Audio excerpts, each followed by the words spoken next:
Hello guys, welcome back to my channel. তো তোমরা সবাই কেমন আছো? আশা করি খুব ভালো আছো। কিন্তু আমরা আপাতত ভালো নেই, কারণ একটা সাপ আমাদেরকে প্রচণ্ড জ্বালাতন করছে গত 6 মাস ধরে। সাপটাকে আমরা যেই দেখতে পাচ্ছি সমস্ত ঘর ফাঁকা করে দিচ্ছি, মালগুলো ছাদে তুলে দিচ্ছি, তারপর সাপটাকে খুঁজে পাচ্ছি না। মানে কোথায় যে ঢুকে পড়ছে, মানে লুকিয়ে পড়ছে, আমরা বুঝতেই পারছি না। তো এইভাবেই আমাদের সঙ্গে ঘটনাগুলো ঘটছে বা চলছে গত 6 মাস ধরে। তো সাপটাকে আমরা হয়তো ভাবছি কি বলতো, সাপটা হয়তো বেরিয়ে গেছে বা চলে গেছে, কিন্তু না, ও কোথায় লুকিয়ে থাকছে। তো আজকেও আবার সেম ঘটনা ঘটেছে। সাপটা কোথাও মানে দেখতে পেয়েছি, যেই আমরা ধরতে যাচ্ছি বা কিছু একটু চোখে আড়াল হচ্ছি, সাপটা লুকিয়ে পড়ছে। তো আজকে যতক্ষণ না এবার সাপটাকে ঠিক করেছি বার করব, মানে শান্তি নেই, সমস্ত ঘর ফাঁকা করে দিয়েছি আর মালগুলো সব ছাদে তোলা হয়েছে। আপাতত দেখা যাক যে সাপটা আজকে বার করতে পারি কি না। তো তোমরা প্লিজ প্লিজ পুরো ভিডিওটা দেখতে থাকো আর সঙ্গে থাকো।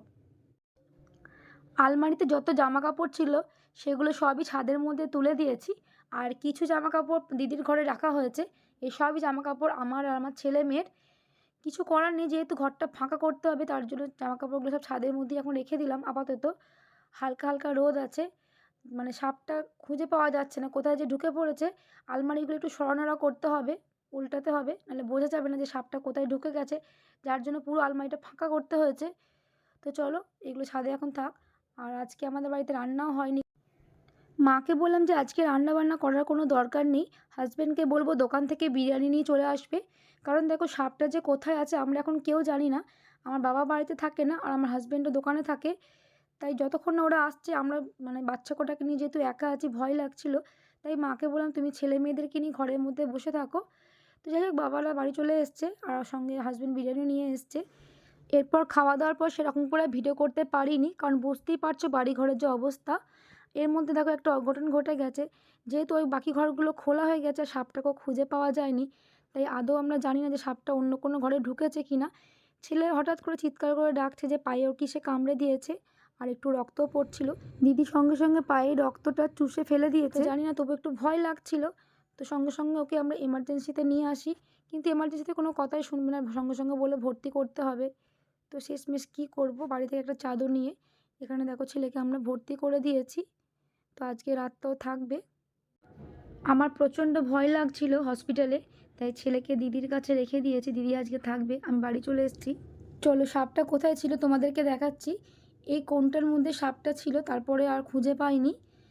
তো ছাদ থেকে এখন সমস্ত জামা কাপড়গুলো আমি এখন তুলে নিয়ে এসেছি আর খাটের মধ্যে এখন রেখে দিয়েছি। এখন তো আলমারির মধ্যে ভরা যাবে না, কারণ আলমারিটা যতক্ষণ না উল্টানো হচ্ছে, সাপটাকে বাড়ি থেকে বার করা হচ্ছে, তো কিছু এখন ভরা যাবে না জিনিসগুলো। দিদির ঘরে এসিটা অনেক দিন হলো সার্ভিসিং করানো হয়নি, তাই দিদি খবর দিয়েছিল দাদাগুলোকে, আর ওরা চলে এসছে এসিটা সার্ভিসিং করতে। সত্যি কথা বলতে দাদাগুলো কিন্তু খুব ভালো করে এসি সার্ভিসিং করে দেয়, দেখো তোমরা দেখলে বুঝতেই পারবে। তো ঠিক আছে, চলো দাদাগুলো এসি সার্ভিসিং করে নিক। তা ছেলে বলেছিল যে বাড়ি গিয়ে মটন খাবে, তাই ওর দাদু ছেলের জন্য মাটন নিয়ে এসছে, আর আমি এখন মাটনটা কষে নিচ্ছি, কারণ কিছুক্ষণ পর ছেলে বাড়ি ঢুকবে। ও মাটন খেতে প্রচণ্ড ভালোবাসে। তো চলো, মাটনটা মোটামুটি আমার কষা হয়ে গেছে। এবার এটাকে একটু প্রেশারে দিয়ে সিটি দিয়ে দিলেই হয়ে যাবে। এখন একটু চান টান করে আমি ফ্রেশ হয়ে নিয়েছি, আমার মাটন রান্না করা হয়ে গেছে, আর ছেলে আজকে বাড়ি আসছে।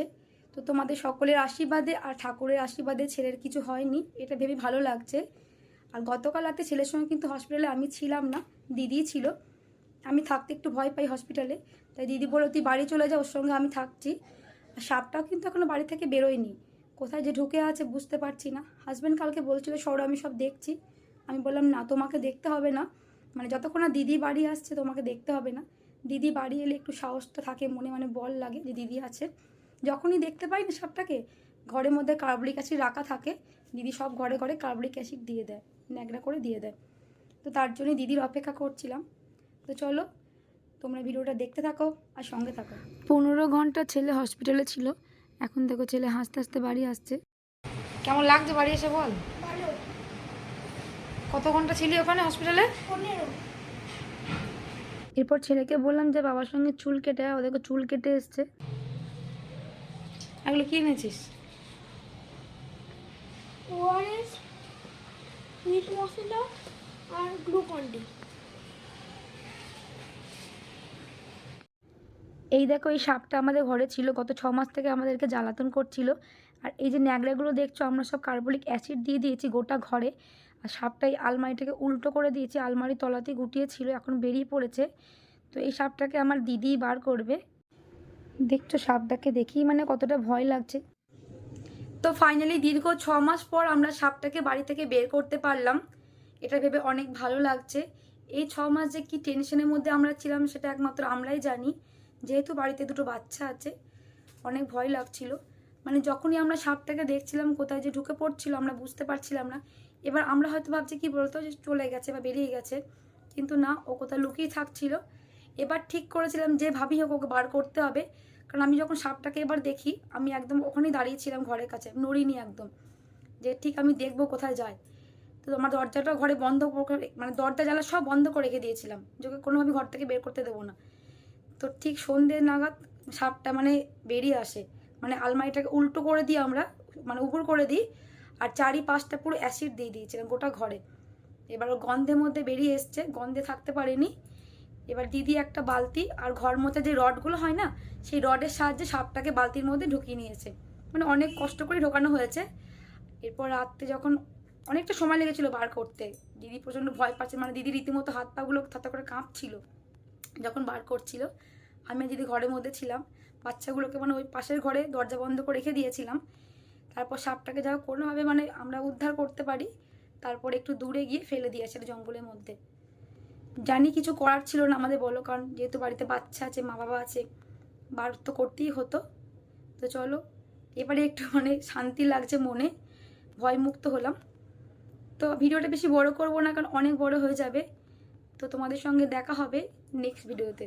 তোমরা ভালো থেকো, সুস্থ থেকো।